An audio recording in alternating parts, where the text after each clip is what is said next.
Good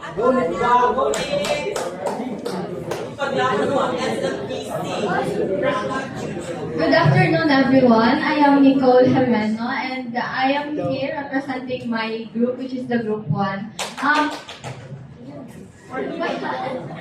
Okay. We would like to inform everyone that society is complex, and we are here to prove it by providing you different problems of different areas in our country. Okay. Yung mga problems na inano namin is of course yung about sa travel fares and of course yung discounts na supposedly merong discount for the student and for the people living with disability.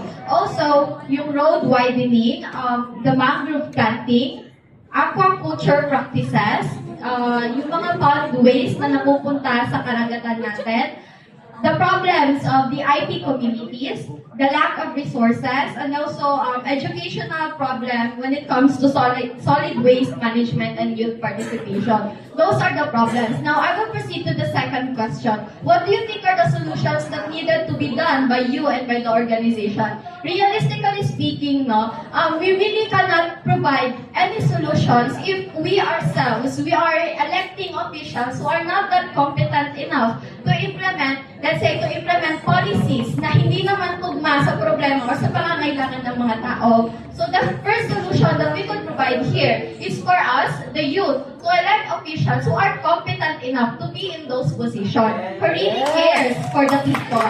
That's the first solution to the problems that we are experiencing here in our country.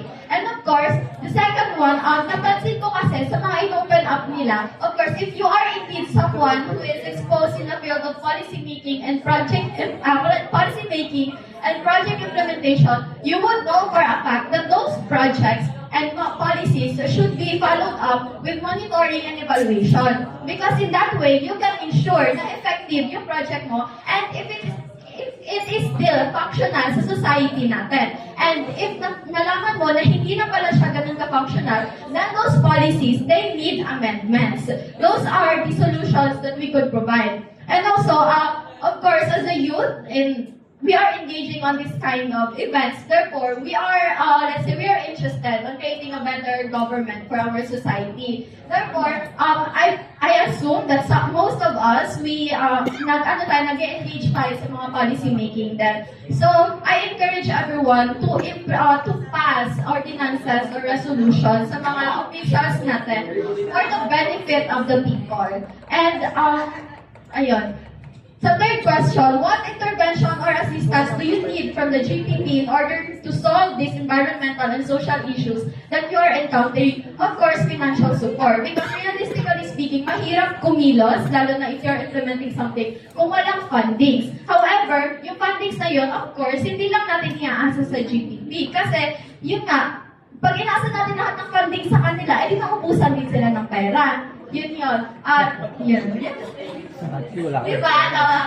Okay. Then, of course, knowing GPP, madami silang mga external partnerships and collaborations, we should utilize those. So, makikipag-partnership kami because of their wide connections. Kasi doon, sa wide connections nila, mas ma-amplify yung i-implement namin or let's say, yung mga policies na ipapass namin and mas makakalat siya, mas malawak yung reach nun. And, of course, yung sa mga partnership din when it comes to our own capacity building. Kasi kahit kami, we admit that we don't know everything. No one knows everything. Therefore, the GPP could help us to know kung ano yung mga lacking pa namin. And in that way, makikita namin yung every aspects and we could provide an effective solutions for our society. That's all. Thank you.